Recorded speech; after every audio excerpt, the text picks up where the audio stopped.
रामचरितमानस पावन पाठ बालकांड दोहा संख्या 130 से 135 तक, जिसमें वर्णन विश्व मोहिनी का स्वयंवर एवं नारद जी द्वारा श्री भगवान को एवं शिवगणों को शाप। जय श्री राम। आनि दिखाई नारदही भूपति राजकुमारी, काहु नाथ गुण दोष सब यही के हृदय विचारी। फिर राजा शिलनिंद ने और राजकुमारी ने लाकर नारद जी को राजकुमारी को लाकर नारद जी को दिखलाया और पूछा, हे नाथ, आप अपने हृदय में विचार कर इस कन्या के गुण और दोष बखान कीजिए। देख रूप मुनि बिरत बिसारी, बड़ी बार लगी रहे निहारी। लक्षण तात बिलो की बुलाने, हृदय हरस नहीं प्रगट बखाने। उसके रूप को देखकर मुनि बैराग्य को भूल गए और बड़ी देर तक उसकी ओर टकटकी लगाकर देखते रहे। उसके लक्षण देखकर मुनि अपने आप को भूल गए और हृदय में हर्षित हुए, पर प्रकट रूप से उन लक्षणों को नहीं कहा। जो यही बरई अमर सोई होई, समर भूमि तई जीत न कोई। से वही सकल चराचर ताही, बलई सिर निधि कन्या जाही। लक्षणों को सोचकर मन में विचार करने लगे कि जो इसे ब्याहेगा वो अमर हो जाएगा और रणभूमि में उसे कोई हरा नहीं पाएगा। ये शीलनिधि की कन्या जिसको भरेगी, सब चर अचर उसकी सेवा में तत्पर रहेंगे, उसकी सेवा करेंगे। लक्षण सब विचारी बुरी राखे, कछुक बनाई भूप सन भासे। सुता सुलक्षण कही न पाई, नारद चले सोच मन माई। सब लक्षणों को विचार कर मुनि ने अपने हृदय में रख लिया और राजा को कुछ अपनी ओर से बताकर कह दिया। राजा से लड़की के सुलक्षण कहकर नारद चल दिए और उनके मन में यह चिंता थी कि करव जाई सोई जतन विचारी, जही प्रकार मोहि बरई कुमारी। जप तप कछु न होई तेहि काला, यही विधि मिलई कवन विधि बाला। मैं जाकर सोच विचार में अब वही उपाय करूंगा जिस प्रकार से एक कन्या मुझे मिलेगी, मेरा वरण करेगी। इस समय जब तक कुछ नहीं हो रहा था, हे विधाता, मुझे ये कन्या किस प्रकार से मिलेगी, नारद के मन में यही चल रहा है। यही अवसर चाहिए परम शोभा रूप विशाल, जो बिलो किरी जय कुमारी, तब में ले जय माल। इस समय तो बड़ी भारी शोभा और विशाल सुंदर रूप चाहिए, जिसे देखकर राजकुमारी रीझ कर मेरे गले में जयमाल बरमाला डाल दे। हरिसन मांगम सुंदरताही, होई जात गहर भाई। मोरे हित हरिसन नहीं को, यही अवसर सहाय सोई हो। एक काम करूं कि भगवान से मैं अब जाकर उनकी सुंदरता मांग लूं, भगवान से जाकर सुंदरता मांगूं। उनके पास जाने में मुझे बहुत देर हो जाएगी, किंतु हरि के समान मेरा हितु इस संसार में कोई नहीं है, इसलिए इस समय वे मेरे सहायक हो सकते हैं, मेरी मदद कर सकते हैं। बहुविधि विनय कीन तेहि काला, प्रगटऊ प्रभु कौतुकी कृपाला। प्रभु बिलो कि मुनि नयन जुड़ाने, होई का जोई हरसाने। उस समय नारद जी ने भगवान को बहुत प्रकार से विनती की, तब लीला में कृपाल प्रभु वहीं प्रकट हो गए। स्वामी को देखकर नारद जी के नेत्र शीतल हो गए और मन में बड़े हर्षित हुए कि अब तो मेरा काम बन ही जाएगा। अति आरत कई कथा सुनाई, करहु कृपा करी हो सहाई। आपन रूप देव प्रभु मोही, आन भांति नहीं पावऊ मोही। नारद जी ने बहुत आर्त दीन होकर कहा कि और प्रार्थना किया, हे कृपा सागर, कृपा करके मेरा सहायता कीजिए। हे प्रभु, अपना रूप आप मुझे दीजिए और किसी प्रकार से उस कन्या को मैं प्राप्त कर सकूं। जय विद होई नाथ हित मोरा, करौ सो बेग दास मैं तोरा। निज माया बल देख विशाला, ही हंस बोले दीन दयाला।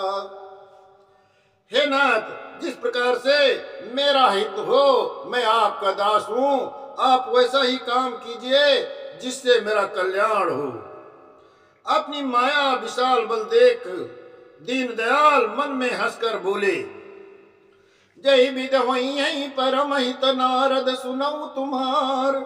सोई कर बन आन कछु, बचन न मृका हमार। हे नारद जी, सुनो, जिस प्रकार आपका परम हित होगा मैं वही काम करूंगा, दूसरा काम नहीं करूंगा। कुपथ मांग रुज व्याकुल रोगी, वैद न देहि सुनो मुनि जोगी। यही विजय विदेहित तुम्हार मैं ठयऊ, अस कही अंत रहित प्रभु भयऊ। हे योगी मुनि सुनिए, रोगी से रोग से व्याकुल कुपथ मांगे तो वैद उसे नहीं देता, उसी प्रकार मैं भी तुम्हारा हित करने की ठान ली है। ऐसा कहकर भगवान श्री अंतर ध्यान हो गए। माया विवश भये मुनि मूढ़ा, विव समुझी नहीं हरि गिरा निगूढ़ा। गमने तुरत तार सिराई, जहाँ स्वयंवर भूमि बनाई। भगवान की माया के वशीभूत हुए मुनि मूढ़ हो गए। वो भगवान की अगूढ़ अस्पष्ट वाणी को नहीं समझ पाए। ऋषि नारद जी तुरंत वहां गए जहां स्वयंवर की भूमि रचाई गई थी। निज निज आसन बैठे राजा, बहु बनाम कर सहित समाजा। मुनि मन हरस रूप अति मोरे, मोहित जियानि बरिय नहीं बोरे। राजा लोग बहुत धज कर समाज सहित अपने अपने आसन पर बैठे हुए थे। मुनि नारद मन ही मन प्रसन्न हो रहे थे कि मेरा रूप बहुत सुंदर है, मुझे छोड़कर कन्या दूसरे को वर्ण करेगी ही नहीं। मुनहित कारण कृपा निधाना, दीन कुरूप न जाई बखाना। सो चरित्र लखि काहु न पावा, नारद जानि सबहि सिरुनावा। कृपा ने भगवान ने उनके कल्याण के लिए ऐसा कुरूप बना दिया जिसका वर्णन नहीं किया जा सकता, पर यह चरित्र कोई नहीं जान सका। सबने नारद समझकर उनको प्रणाम और सम्मान किया। रहे ता दुई रुद्र गण, ते जानई सब देव। विप्रदेश देखत फिरई, परम कौतुकी तेऊ। वहां पर शिव जी के दो गण थे जो सब वेद जानते थे और ब्राह्मण का वेश बनाकर सारी लीला देखते फिरते थे। वे भी बड़े मौजी थे। जय समाज बैठे मुनि जाई, हृदय रूप अहमति अधिकाई। ता बैठे महेश गण दोऊ, विप्र वेश गति लखई न को।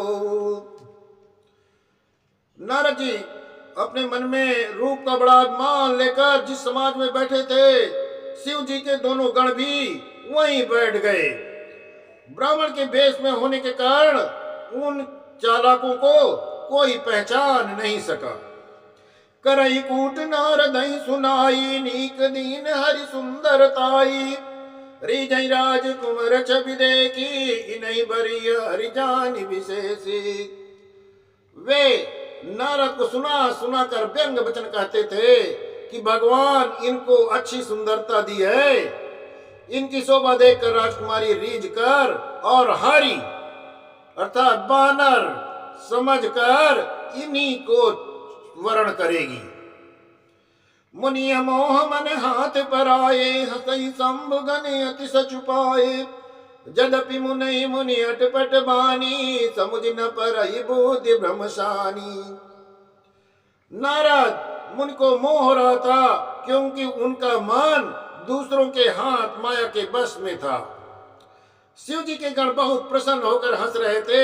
यद्यपि मुनि उनकी अटपटी बातें सुन रहे थे, पर बुद्धि भ्रम से सनी हुई होने के कारण वे बातें उनकी समझ में, अर्थात नारद जी की समझ में नहीं आ रही थी। उनकी बातों को वे अपनी प्रशंसा, अपनी बड़ाई समझ रहे थे। काहू न लखा सो चरित विशेषा, सो स्वरूप नभ कन्या देखा। मरकट बदन भयंकर देहि, देखत हृदय क्रोध बाते ही।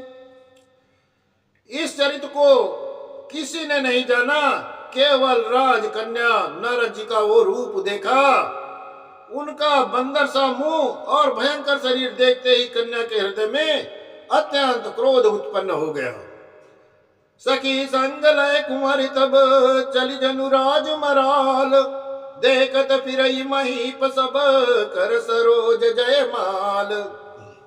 तब राजकुमारी सखियों के साथ इस तरह से चली, मनो राज हंसनी चल रही हो।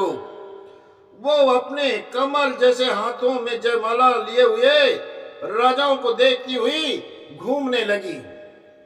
जही दिस बैठे नारद फूली, सो दिस ते न बिलो की भूली। पुनि पुनि मुनि मुख सही अकुलाही, देखी दशा हरि गण मुस्काही। जिस दिशा में नारद बैठे थे, उस दिशा में उस राजकुमारी ने आंख उठाकर भी नहीं देखा। नारद जी बार बार उकसा रहे हैं। यह दशा देखकर हरि शिव जी के गण मुस्कुरा रहे हैं। धनि नप तन ता गयउ कृपाला, कुमर हरति मेल्यउ जयमाला। दुलैन लय गय लय निवासा, नप समाज सब भयउ निराशा। कृपाल भगवान भी राजा का शरीर धारण करके पहुंचे। राजकुमारी ने हर्षित होकर गले में जयमाला डाल दी। लक्ष्मी निवास भगवान दुल्हन को लेकर चले गए। सारी राजमंडली निराश हो गई। मुनि अति विकल मोह मति नाटी, मन गिर गई छूटी जनु गांठी। तब हर गन बोले मुस्काई, निज मुख मुकुर बिलो कहु जाई। मोह के कारण मुनि की बुद्धि नष्ट हो गई थी।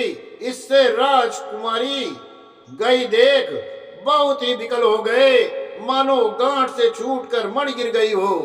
तब शिव जी के गणों ने मुस्कुराकर कहा कि जाकर दर्पण पे अपना मुख तो देख लीजिए। अस कही दो भागे भय बारी, बदन दीक मुनि बारी निहारी। बेसु बिलो की क्रोति अति बाड़ा, तिनहि सराप दीन अति गाढ़ा। ऐसा कहकर वे दोनों बहुत भयभीत होकर भागे। मुनि जल में झांक कर अपना मुंह देखा। अपना रूप देखकर उनका क्रोध बहुत बढ़ गया। उन्होंने शिव जी के उन गणों को अत्यंत कठोर शाप दिया। हो निशाचर जाई तुम कपटी पापी दो, हंसेऊ हम सो लेऊ फल, बहुरी हंसेऊ मुनि को। तुम दोनों कपटी और पापी जाओ, राक्षस हो जाओ। तुमने हमारी हंसी उड़ाई, उसका फल चखो। अब फिर किसी मुनि की हंसी उड़ाना। जय श्री राम।